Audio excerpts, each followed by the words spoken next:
Well, welcome everybody. Thanks for attending this webinar, Cannabis and Mental Health. So this session, we'll be focusing on providing an introduction to the resources that are housed on the Cannabis and Mental Health website. And more importantly, we'll be providing some hands-on guidance about how to actually use our resources in your community. Now I'm just going to pass it over to my colleague, Michaela, who will lead us through the land acknowledgement video. Great, thank you so much. So before we start watching the video, I just want to provide some background on how this video came to be. This was created in partnership with our Youth Action Committee and Connor Lafortune, our Indigenous Strategic Advisor, who's up on the screen right now. And they just really wanted to honor and reflect the nature of the project and its various members. So they created this video. The video and some additional resources are available on our website, so I encourage you to check it out after this video.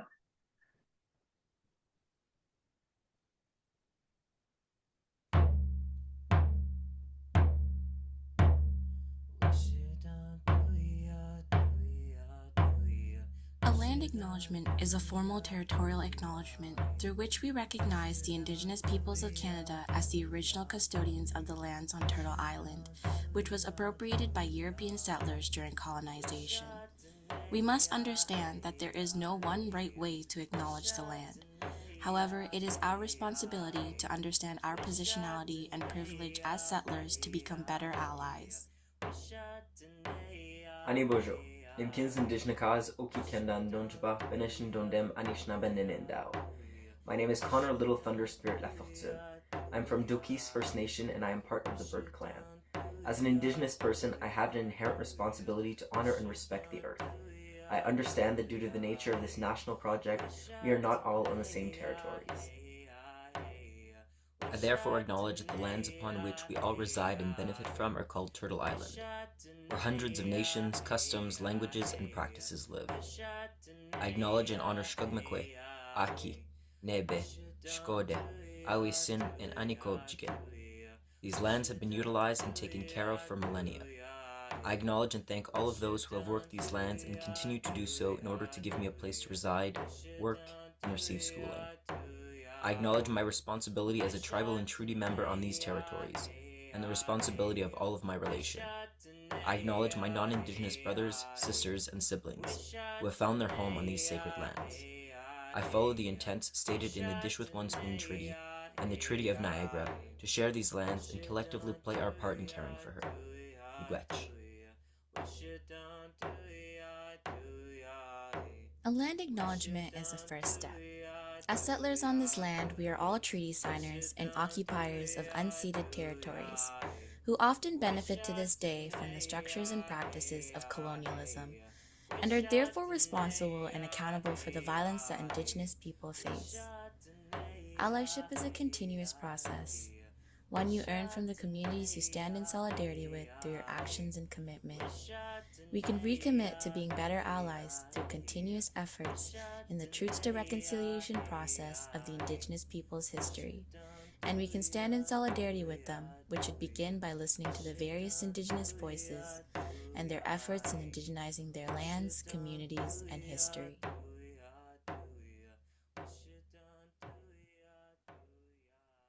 Perfect. Thank you, Michaela, for leading us through that.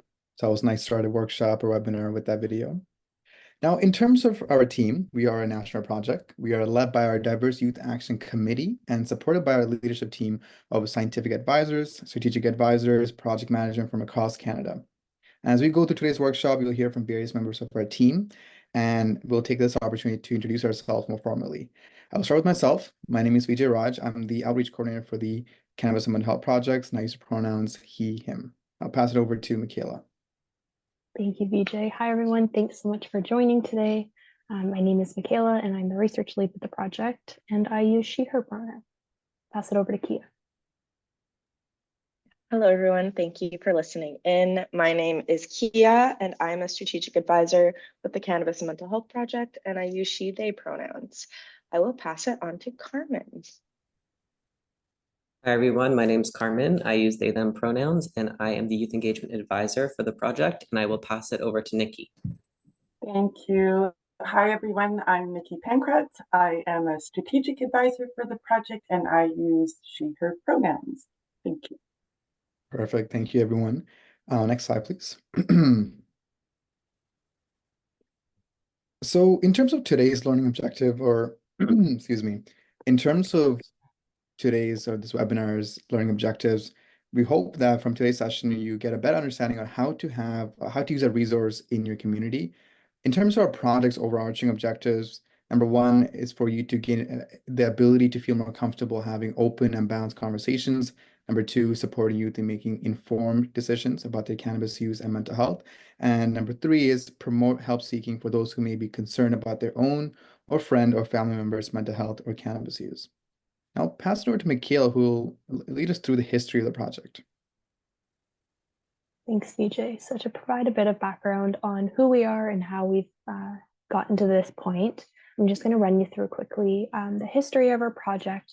So we are a project of the Schizophrenia Society of Canada, or the SSC. The SSC has been a leader in this space, developing and disseminating targeted and nuanced approaches to cannabis education with and for youth. Originally, there was the Cannabis and Psychosis Project, and this looked at the relationship between psychosis and cannabis. With this project, we found that it was potentially a bit too specific for some folks, and we wanted to create something that would have a broader scope and meet the needs of a wider population. So that's where we got the idea for the Cannabis and Mental Health Project, which we started implementing around 2020. Unfortunately, COVID had different plans for us, so we did have to pivot to an online version. And this is where the idea for the Cannabis and Mental Health course came to be. Because it's virtual, we were able to get this information out to youth and youth allies without having to be in person. Around this time, we also heard that specifically from youth allies, so parents, teachers, youth workers, we heard that there weren't enough resources that they could use to start any of these conversations with the youth that were in their lives. So we started creating the mentor guide.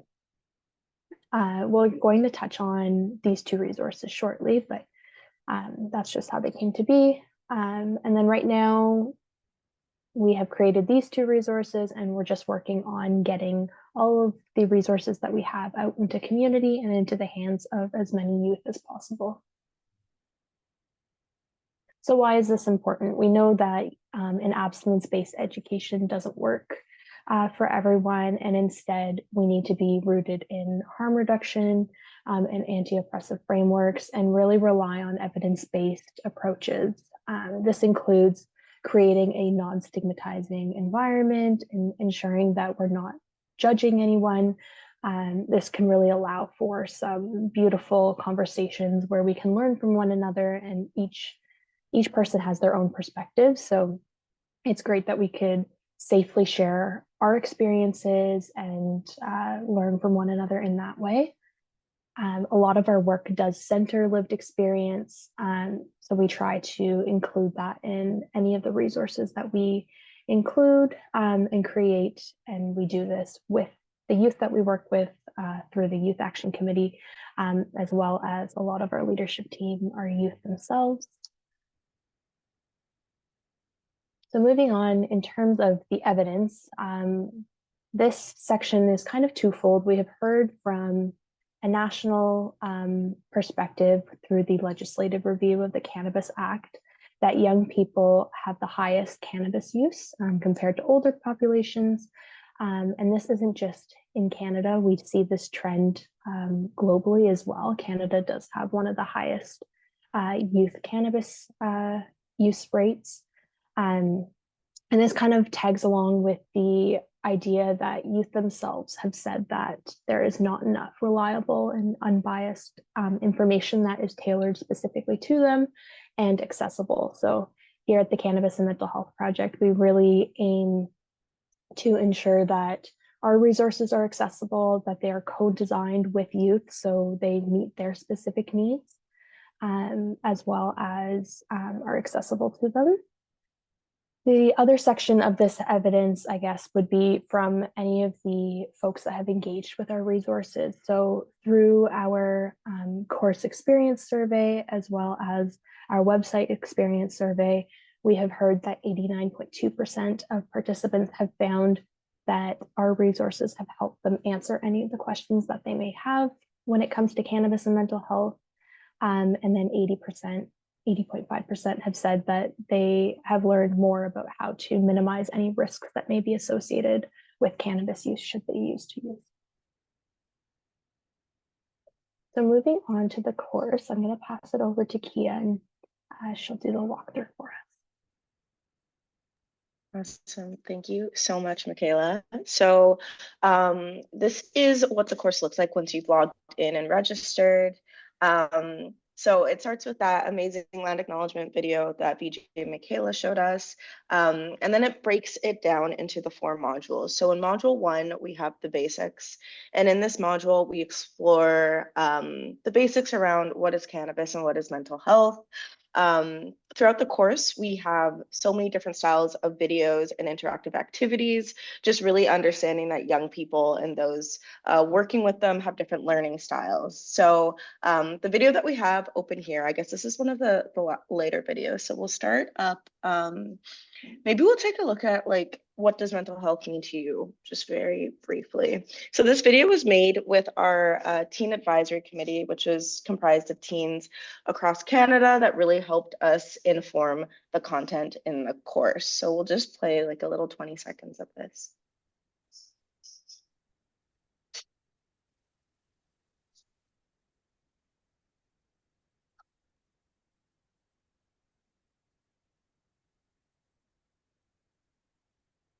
You know, it used to be something that I deemed as selfish. Taking care of yourself. I couldn't wrap my head around the fact that it was similar to if you roll an ankle, you're not going to run a marathon. If you need a break, don't throw yourself into helping other people. And so I think mental health really, the concept of it has changed for me a lot recently, to something that's necessary and is so very, very important for making me the best version of myself I can be. I cannot constantly help other people if I Thank you, don't help VJ. myself. So in this video, we have, I think there's like 6 different young people talking about their experience and their understanding of what mental health is, which is a really great way to start the course. And then we move on into the inner feel-good factories, talking about our neurotransmitters, and the way that our brain functions without the input of substances, and then also what substances can do to our brain health. And then we also have different activities. So we have this express yourself activity where folks can feel where they are along this quadrant. So if they're in optimal mental health, flourishing to languishing. And then throughout the course, we also have other interactive activities like true or false questions.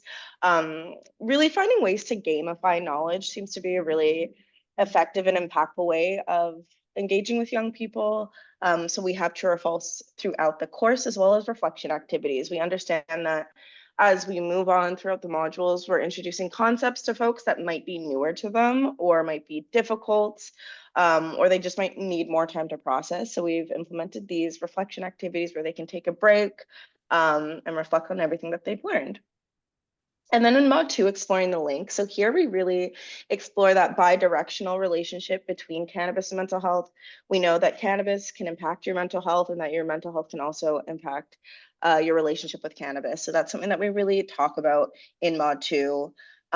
We go into the basics once again of Cannabis 101, and we talk about the endocannabinoid system, which is a video that we created with the Canadian Nurses Association, as well as Get Sensible in the Cannabis Mental Health course. And it really goes into explaining that each individual has their own endocannabinoid system, meaning that cannabis interacts with everyone differently. We have our CB1 and CB2 receptors in our brain, and the way that cannabinoids interact with our brain changes. So we'll just play a few seconds of this just so you can get a feel of it. But we've really tried to implement, you know, those like speaker head videos with real life people and then animated videos as well. Thanks, VJ. Wondering what the brain's endocannabinoid system is and how it interacts with cannabis? Let's look at cannabinoids and the endocannabinoid system. Cannabinoids are compounds found in the cannabis plant. Two of these, tetrahydrocannabinol, THC, and cannabidiol, CBD, are psychoactive components of cannabis, meaning they alter the way the nervous system functions. THC is responsible for the high feeling some people get, while CBD is not intoxicating in this way. So how do cannabinoids interact with the brain? That's where the endocannabinoid system comes into play. This is a system in the human brain that helps regulate mood, memory, and stress. Thanks, VJ. So really recommend checking out this video. It's also available on our YouTube. It's just a really great high-level summary of what the endocannabinoid system is and what it means to everyone. And then in Mod 2, we also talk about cannabis and identity and the impact of stigma on young people when it comes to substance use and mental health. And maybe briefly, VJ, and then we don't need to stop so much, but I think the impact of stigma video is really great. It's a conversation between Heath and Elias, who were and are two young people that have had experience with cannabis-induced psychosis. And Elias now is living with schizoaffective disorder and really talking about how stigma impacted them, especially socially, and with their self-esteem.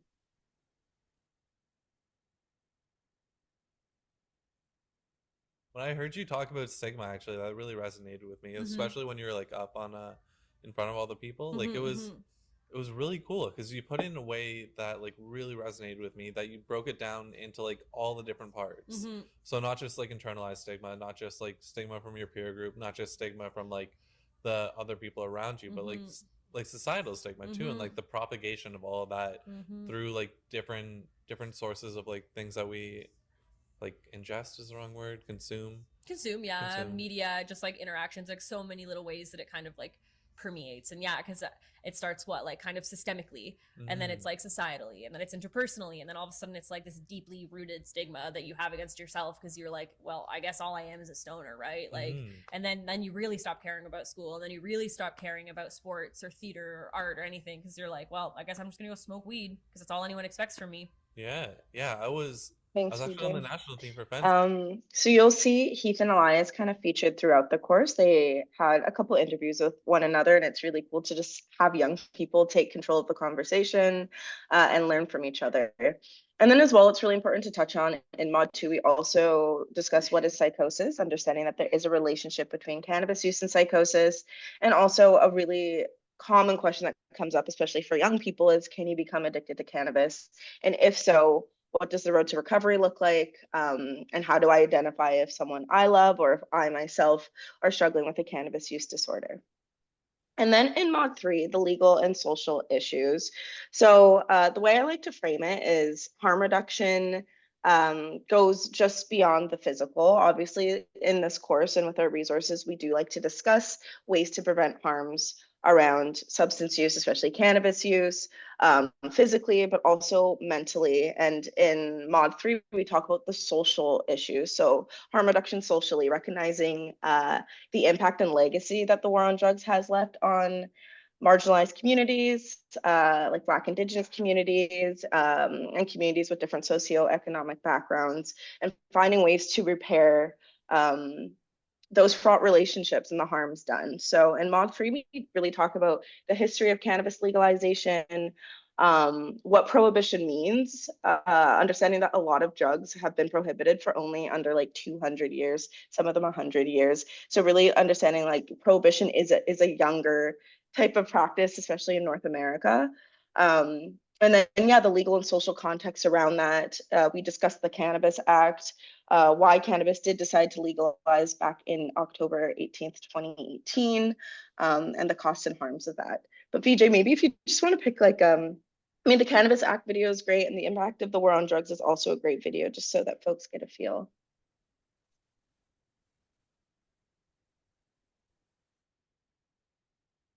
On October 17th, 2018, cannabis was legalized in Canada.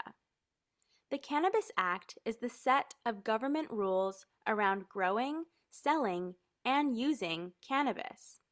The Act aims to accomplish 3 goals. Number 1, to keep cannabis out of the hands of youth. Number 2, to keep profits out of the pockets of criminals.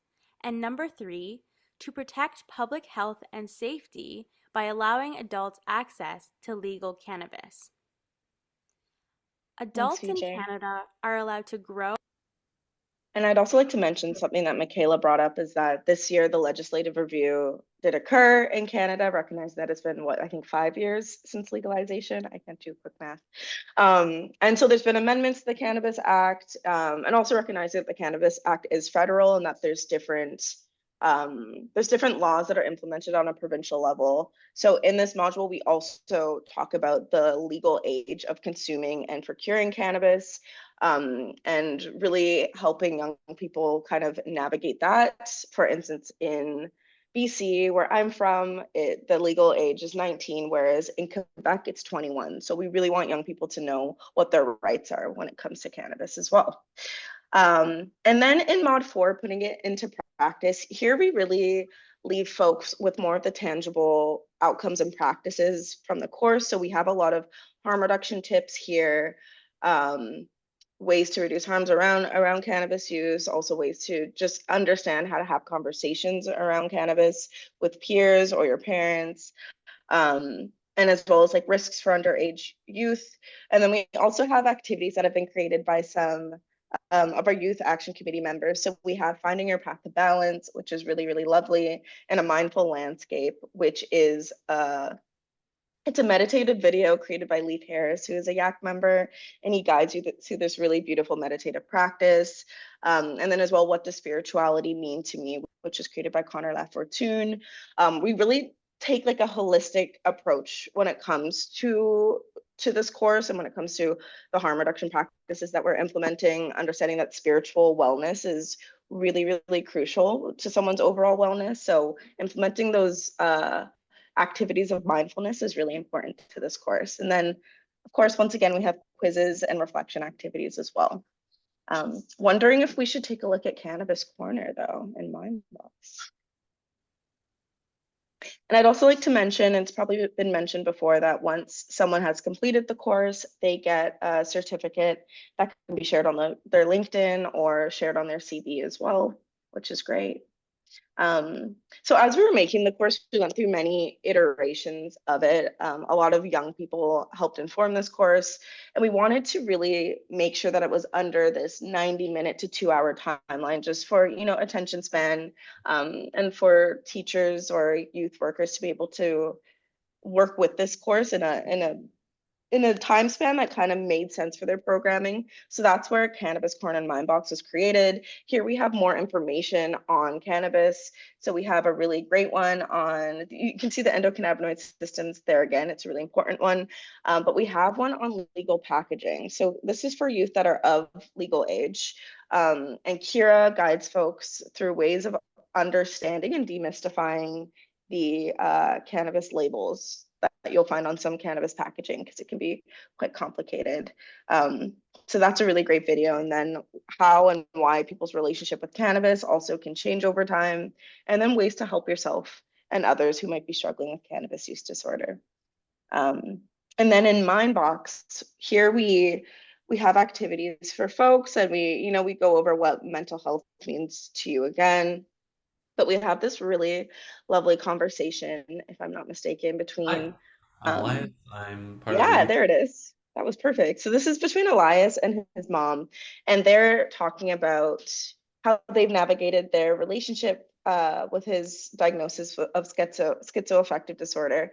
And this is around like a 10-minute conversation, and it's really beautiful, and it's a really great example of how to have compassionate and non-stigmatizing conversations around mental health, which is really important. And then there's also a really beautiful video called Two Brothers, which is takes more of a art-based approach to talking about cannabis and mental health. We also wanted to make sure that this course was balanced. So we've had, we have young people on it that may not have had cannabis before. We've had young people that have had positive experiences, young people that have had negative experiences. And so Two Brothers is a story of a young person that really finds cannabis is not a positive thing in his life and for his family. So maybe we can just show a little 10-15 seconds of this YouTube.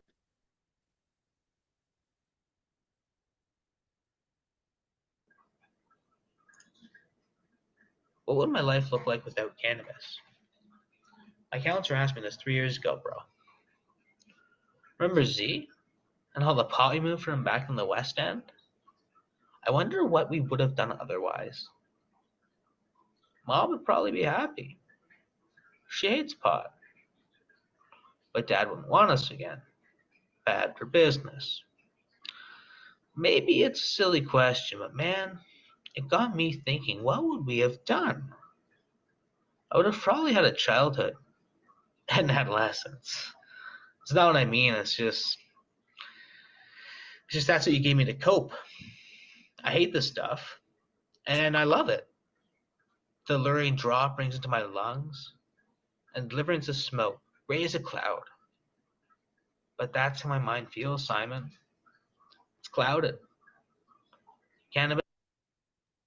Thanks, Feature. This video is super impactful and really beautiful. And so, yeah, love. We definitely recommend for folks to check out Cannabis Corner and Mindbox once they've completed the course.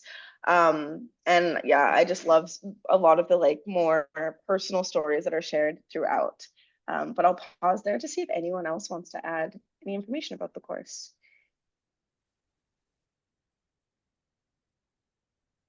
I guess I can also mention, if you haven't already, Michaela and BJ, that it is available in both English and French.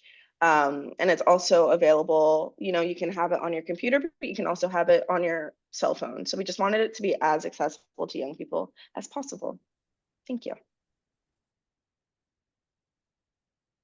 Perfect. Thank you, Kia. I think at this point, we're going to move it over into our second resource, which is the mentor guide. And for that, I'm going to pass it over to Nikki. Thank you. Yeah, so I just want to start by saying that I work as a strategic advisor, but I'm also a mom to a 15 and 22-year-old, and I work at an Aboriginal Friendship Center as a youth support worker. So this mentor guide has been really important for me over the last couple of years. So when you go to the page, you'll see that you come to a section that invites you to either go into this mentor guide map, and that is one way to access the 35 different activities that are for people who work with youth or parents who have youth at home. Can you just scroll down the screen just a bit, Vijay? I just want, before we go into it, I also want to show you that there is some information here that explains the background of the materials in terms of the approach. So we use a constructivist education approach, which means that you don't assume that the people you're talking to don't know anything and that you have to give the information to them. It's more of a let's build our knowledge together kind of feeling, and we use philosophical inquiry questions, which mean that there's no right or wrong answer, but that you get to just say your opinion based on your background and experience and learn from others. So the reason for that is all in this section if you wanted to look at the pedagogical angle on this.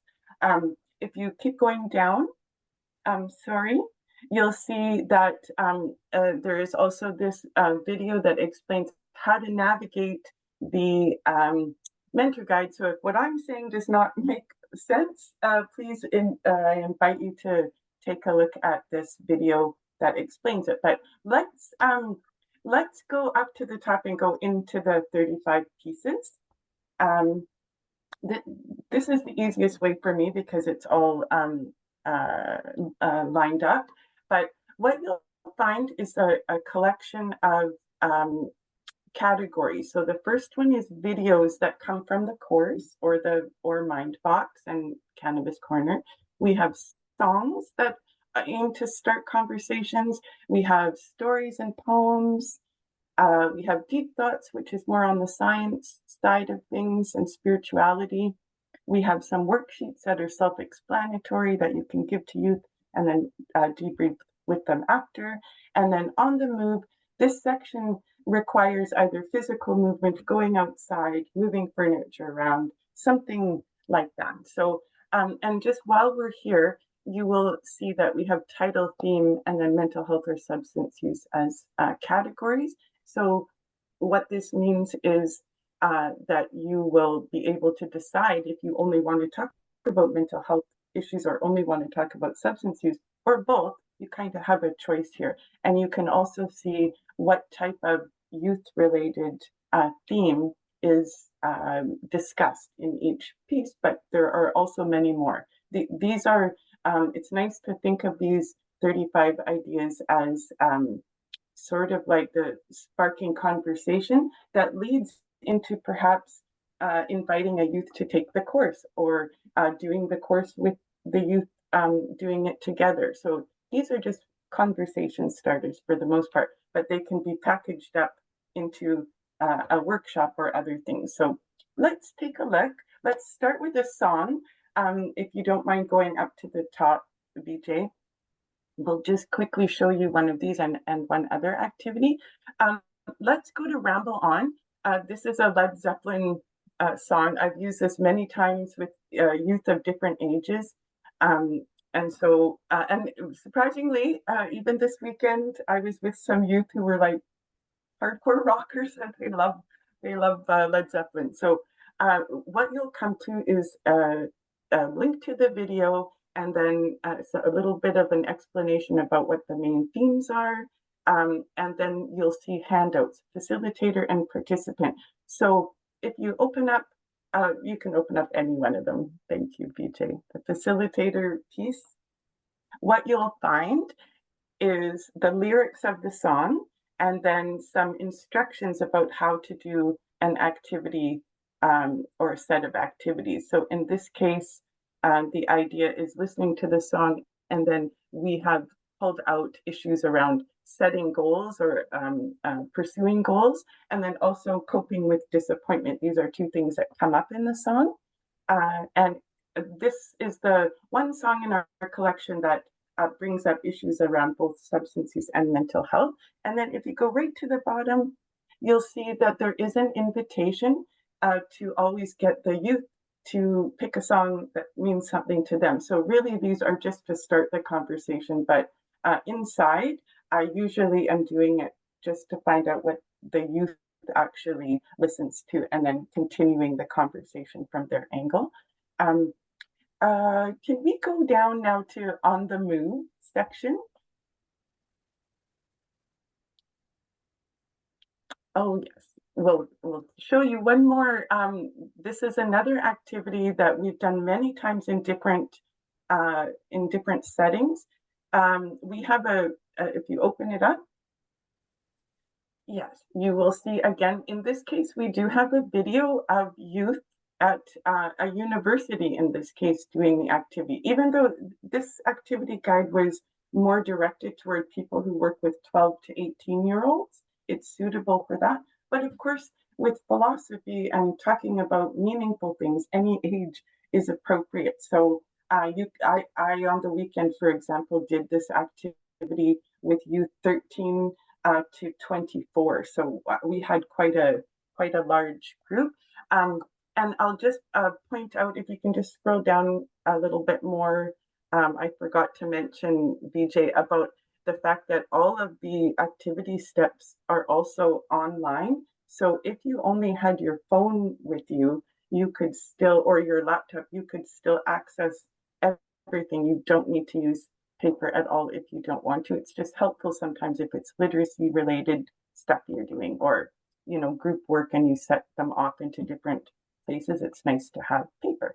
But so this activity that we're about to watch is a very good example of how youth and individuals can learn from each other without your having to say all the information and they are passive recipients. This is a an activity that lets people come to the conversation wherever they are at and then learn from each other. So you will, as you take a look, you'll be able to see what we have done with providing some basic sentences and having people stand where they feel most connected to that sentence. So let's take a look. Thanks, BJ.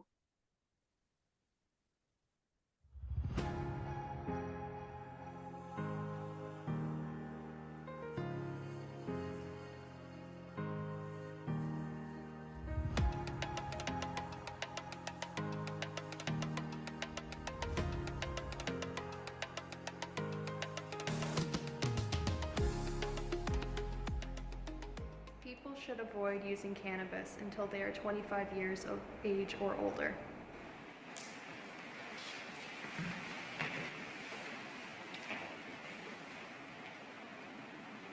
I'm just in this line because before that age, your brain is still changing a lot and it's more fragile in a sense. So I'd say it's safer to wait until then, but realistically, I know most people won't. If you're under 25, your brain hasn't fully developed. There's the risk of, something going wrong and everything, and it's the risk reward thing. Just to get high, you want to mess with your brain. I feel the risk of psychosis increases before the age of 25 if you smoke cannabis, which is why you should refrain from consuming cannabis till you reach that age. Thank you. The government should erase the criminal records of people charged with cannabis possession before legalization.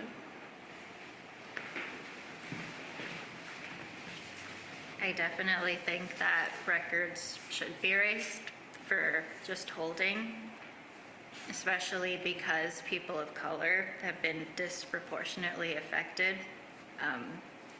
by incarceration surrounding cannabis. I don't think it's fair that some people are still sitting in jail while other people are profiting off of the same market. I definitely feel the same way. I feel like we underestimate how much we in general do incarcerate and incriminate people of color, but especially when it comes to the use of cannabis, it's been definitely a prevalent issue. I still pretty much agree with almost everything these guys have said, but I think when it comes to selling, if you were selling the drug and everything while it was illegal, then I don't believe that was, good for you. You should be let out kind of thing. You were selling a drug when it was illegal. Especially selling to children. That's Yeah, why I had exactly. to specify just for holding it. Yeah. It's different. Okay, thank you, BJ. I think it makes you can see how this works, that you, depending on the crowd that you have different you will have a different experience with that activity. So but it just goes to show you that this is a way that can bring people together to get to know each other better, and then you're able to go choose the next set of activities based on what you actually know. And we also give you some suggestions here. So these activities that are on the right side are other activities that are related in theme or in some ways connected. So I think what we will do, if you don't mind, is go to the piece that shows the tutor tips on the front page. Yeah, I just want to point out one piece that was made after using these activities for a couple of years. It's been about 2 years now. And where I work with practicum students, and we have been using these activities with youth at our youth shelter.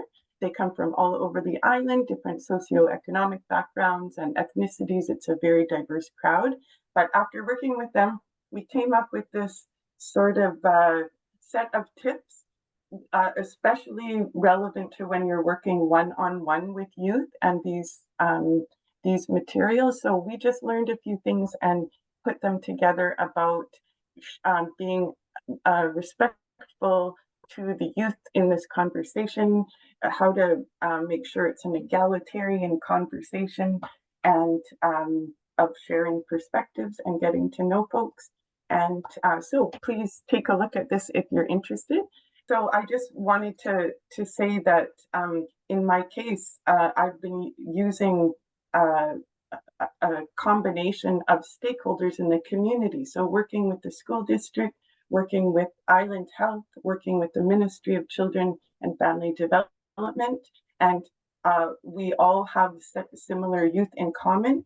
And this is one tool that has brought folks together because we are now working together in this community to put on some dinner and dialogue series around substance use and mental health using these materials. And that will happen in the fall. So I'm very grateful to the uniting and community building aspect of the project, and especially as a way to help more youth engage with the course and get information directly from youth by youth. So I think that's all. Thank you for listening. Thank you, Nikki. And Michaela, if you can put up that last slide there, there's like a post-workshop survey we have. So if you've listened in, if you tuned in, it'd be nice for us to get some feedback on the workshops that we do here. And if you have any questions, you can always reach out to us in any of these emails that you see on screen. And apart from that, I think that's it from everyone else from our team. Thank you so much for attending, and don't be afraid to reach out if you have any questions. Thank you so much. Bye, everyone.